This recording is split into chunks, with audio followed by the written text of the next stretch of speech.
भारत माता की, भारत माता की, वंदे वंदे वंदे। छत्तीसगढ़ महतारी की, छत्तीसगढ़ महतारी की, भगवान बिरसा मुंडा की, भगवान बिरसा मुंडा की। 2024 के लोकसभा चुनाव कोरबा संसदीय क्षेत्र से भारतीय जनता पार्टी की लोकप्रिय प्रत्याशी सुश्री सरोज पांडे जी, छत्तीसगढ़ शासन के मंत्री श्री लखनलाल देवांगन जी, पूर्व मंत्री श्री ननकीराम कौर जी, भारतीय जनता पार्टी के प्रदेश के मंत्री श्री विकास महतो जी, जिला संगठन प्रभारी गोपाल साहू जी, जिला अध्यक्ष श्री डॉक्टर राजीव सिंह जी, लोकसभा के सहसंयोजक श्री मनोज शर्मा जी, मंच पर उपस्थित श्रीमती संतोषी दीवान जी, श्रीमती धनेश्वरी कंवर जी, श्री जोगेश लांबा जी, श्री अशोक चावलानी जी, श्री ज्योतिनंद दुबे जी, भारतीय जनता पार्टी के सभी पदाधिकारीगण, भारी संख्या में छत्तीसगढ़ की ऊर्जा नगरी के रूप में विख्यात कोरबा के सभी उपस्थित बहनों और भाइयों, आज प्रातः जब मैं उत्तर प्रदेश की राजधानी लखनऊ से रायपुर के लिए प्रस्थान किया तो मुझे वहां के पत्रकार साथियों ने पूछा था कि आप छत्तीसगढ़ जाना चाहते हैं, वहां जाकर के क्या कहना चाहते हैं? तो मैंने तो एक ही बात कही और बहनों भाइयों, मैंने कहा कि छत्तीसगढ़िया सबसे बढ़िया। लोगों ने कहा कैसे? मैंने कहा बताओ कौन ऐसा व्यक्ति होगा जिसको ननिहाल अच्छा न लगता हो? और ये छत्तीसगढ़ तो हम उत्तर प्रदेश वासियों के लिए ननिहाल जैसा है। भगवान राम का ननिहाल है, माता कौशल्या का मायका है और इसीलिए तो 500 वर्षों का इंतजार समाप्त करके जब अयोध्या में प्रभु राम फिर से विराजमान हुए हैं तो सबसे अधिक उल्लास और उमंग अगर कहीं पर था तो छत्तीसगढ़ की धरती पर था।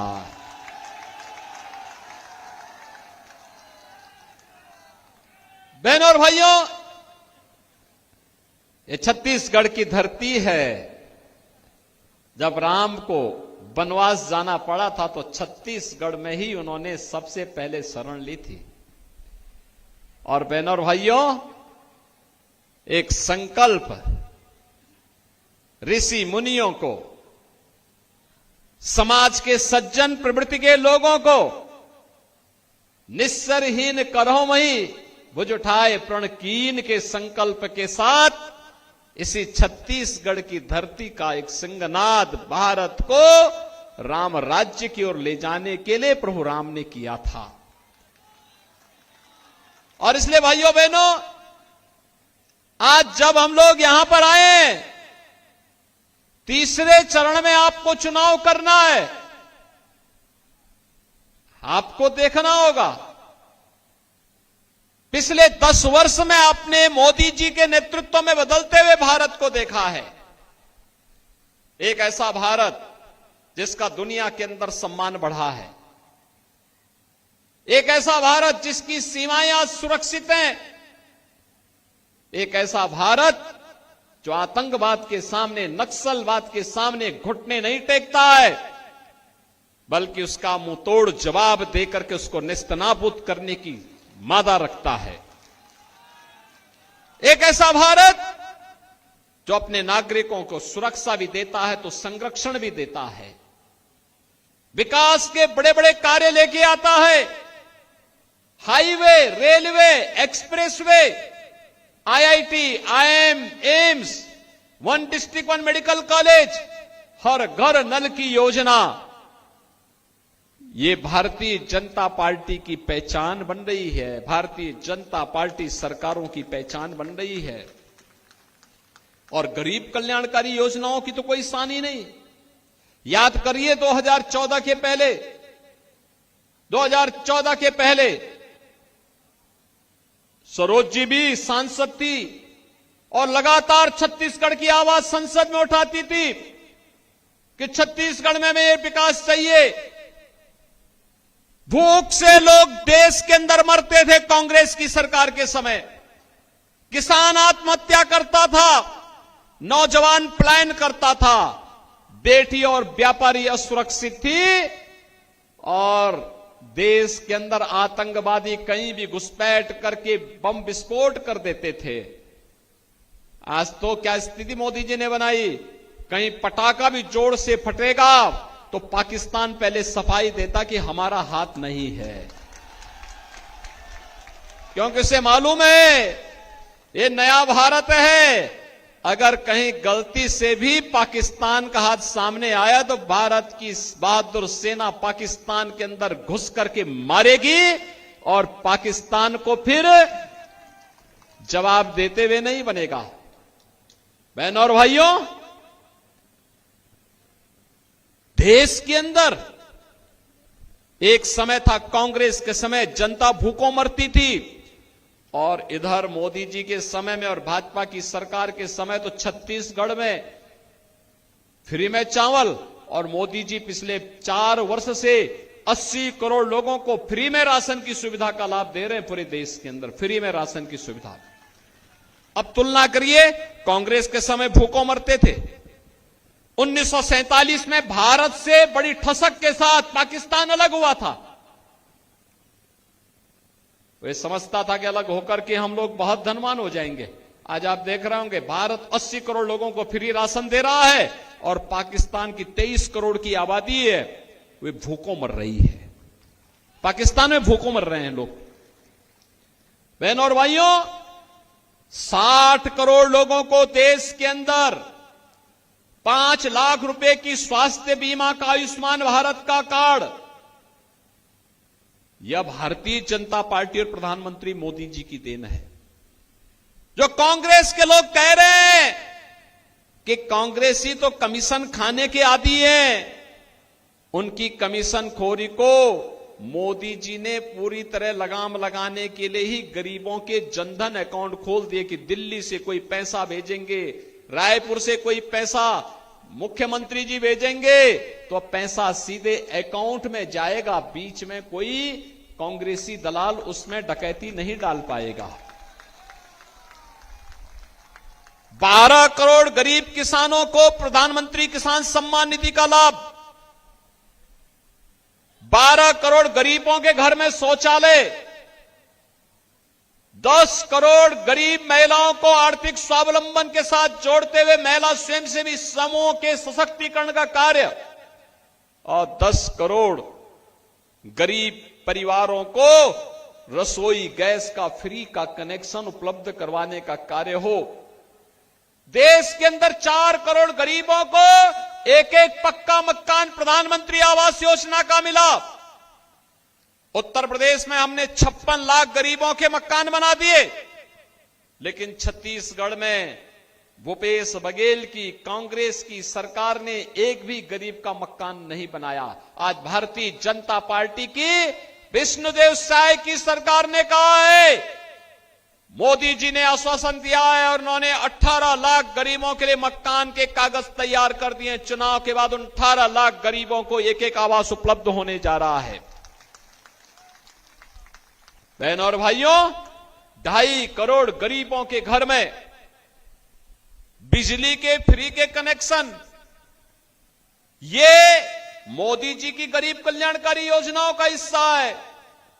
एक तरफ फ्री में राशन और दूसरी तरफ कांग्रेस क्या करती थी? कांग्रेस ने तो घोटाले पे घोटाले, शराब का घोटाला, कोयला का घोटाला, पब्लिक सर्विस कमीशन का घोटाला, और तो घोटाले थे, गोबर में भी घोटाला कांग्रेस ने यहां कर दिया, गोबर का भी घोटाला कर दिया। भगवान को भी नहीं छोड़ा, भगवान को भी नहीं छोड़ा। बहनों और भाइयों, महादेव ऐप के नाम पे भी घोटाला कर डाला। और तो और इनकी मति कैसे मारी गई थी, इनका दोहरा चरित्र तो देखो। आप मुझे बताओ, जब राम मंदिर का आंदोलन चल रहा था, हम कहते थे रामलला हम आएंगे, मंदिर वहीं बनाएंगे, और कांग्रेस के लोग उस समय सुप्रीम कोर्ट में क्या एफिडेविट दे रहे थे? कह रहे थे राम हुए ही नहीं। और जब अयोध्या में मोदी जी के प्रयास से रामलला फिर से विराजमान हो गए, अब कांग्रेस के लोग कहते राम तो सबके हैं। बोल रहे हैं ना बहनों और भाइयों? क्या अयोध्या में राम मंदिर का निर्माण कांग्रेस के लोग कर पाते क्या? मैं पूछना चाहता हूं, क्या कांग्रेस के लोग कर पाते क्या? क्या ये सुरक्षा का माहौल जो देश के अंदर बना है, क्या ये कांग्रेस के लोग कर पाते क्या? क्या गरीबों को राशन की सुविधा का लाभ कांग्रेस के लोग दे पाते क्या? बहनों और भाइयों, न ये सुरक्षा दे सकते हैं, न सुशासन ला सकते हैं, न गरीब कल्याण का कार्य कर सकते हैं, न विकास की बड़ी परियोजनाओं को ला सकते हैं। इनका तो नक्सलवाद के साथ भी इनका आंतरिक समझौता था। किस हद तक समझौता था बहनों और भाइयों? कैसे लोग सांठ-गांठ करते थे, ये किसी से छुपा हुआ नहीं है। आपने इनके कार्यों को देखा होगा। जिन नौजवानों के हाथों में टैबलेट होना चाहिए था, जिन नौजवानों के हाथों को रोजगार होना चाहिए था, कांग्रेस की सरकारों ने इनके हाथों में तमंचे पकड़वा दिए। और बहनों और भाइयों, उन्हें समाज और राष्ट्र की मुख्य धारा से हटाने का कुत्सित प्रयास भी कांग्रेस ने किया। कांग्रेस युवाओं के भविष्य के साथ खिलवाड़ करती है, समाज को आपस में बांटने का कार्य करती है, और जब ये लोग कुछ नहीं कर पाते तो मोदी जी को गाली देने लगते हैं। आखिर मोदी जी के लिए तो पूरा देश ही उनका परिवार है, 140 करोड़ लोग उनका परिवार है। मोदी जी तो पूरे समर्पित भाव के साथ 140 करोड़ लोगों की सेवा करने के लिए पूरी तत्परता के साथ कार्य कर रहे हैं, और इसीलिए तो पूरे देश के अंदर एक आवाज गूंज रही है। एक आवाज है देश के अंदर। पहले चरण का मतदान हो गया है, 102 लोकसभा सीटों पर जो चुनाव हुए हैं, बहनों और भाइयों, 102 लोकसभा सीट पर एक ही आवाज है, और वह आवाज है फिर एक बार, फिर एक बार, फिर एक बार, और अब की बार 400 पार। 400 पार के लिए कोरबा लोकसभा सीट पर भी कमल छाप को जीत करके जाना है। बहनों और भाइयों, इसीलिए भारतीय जनता पार्टी ने एक तेज तर्रार, सुशिक्षित राष्ट्रीय नेता को कोरबा में अपना भारतीय जनता पार्टी का प्रत्याशी बना करके जनता की सेवा के लिए आपके बीच में उतारा है। विकास हो, गरीबों का कल्याण हो, दिल्ली और रायपुर से जो पैसा आए वह विकास के लिए लगे, गरीब के लिए जाए, किसानों के लिए जाए, महिलाओं के उत्थान में लगे, और साथ साथ योजनाओं का लाभ यहां पर बिना भेदभाव के सभी लोगों को प्राप्त हो।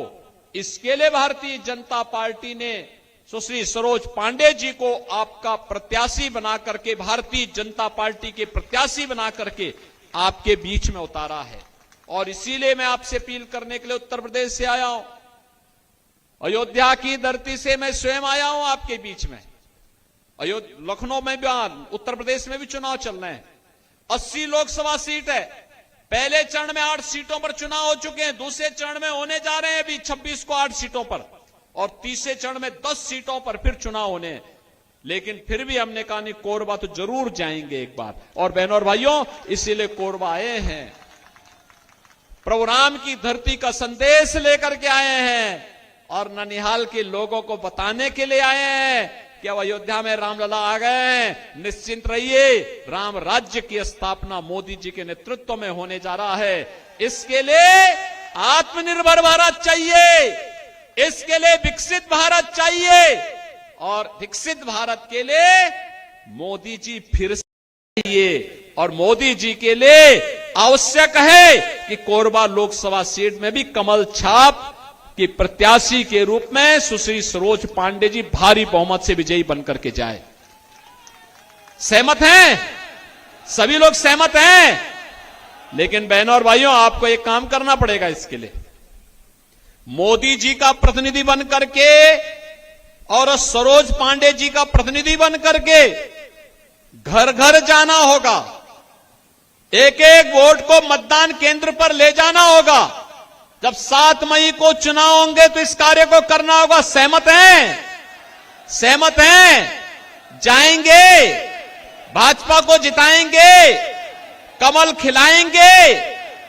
बहनों और भाइयों, अगर आप सहमत हैं तो भारत को दुनिया की कोई ताकत अब रोक नहीं पाएगी, यह मैं विश्वास के साथ कह सकता हूं। और इसलिए मेरे साथ आप बोलेंगे, भारत माता की, भारत माता की, भारत माता की। बहुत बहुत धन्यवाद। बोलो जय जय श्री राम, जय जय श्री राम। निश्चित ही आज की इस विशाल जनसभा के बाद में हमारे सम्माननीय